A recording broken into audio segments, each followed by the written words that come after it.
اندھیرا علاقوں کے چاروں جانب اندیشہ زوال کی مانند پھیر رہا ہے.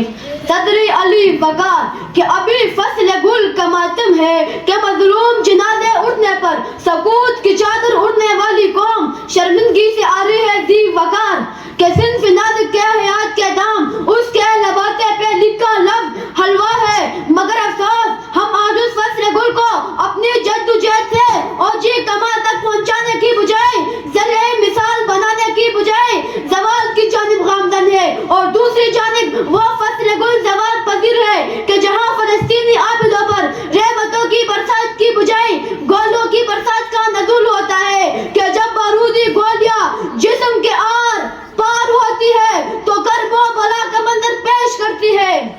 کہ کہاں ہے ارض و سما کا مالک جو چاہتوں کی رگیں گھرے دے ہوس کی سرخی روحی بشر کا ہنسی خوازہ بنی ہوئی ہے.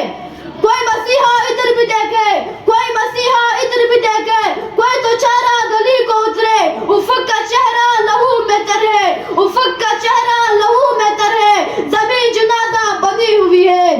صدر علی وقار جب میں تاریخ کے جھروکوں سے ماضی کے گزرگاہوں پر نظر دوڑاتا ہوں تو پاکستان کا بنیاد لا الہ الا اللہ پر استوار ہے اور میری وطن کی سرزمین وہ فصل بہار ہے کہ جس کو زوال کا خدشہ نہیں.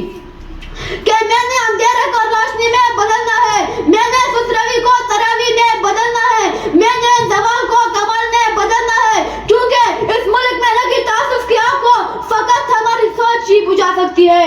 کہ خاک نشینوں اٹھ بیٹھو اب وقت قریب آ پہنچا جب تخت گرائے جائیں گے جب تاج اچھالے جائیں گے اور ٹوٹ گرے گی زنجیریں اب زندانوں کی خیر نہیں جو دریا چوم کے اٹھتے تھے کن کو نٹارے جائیں گے بڑھتے بھی چلو کرتے بھی چلو بازو بھی بہت سر بھی بہت. والسلام.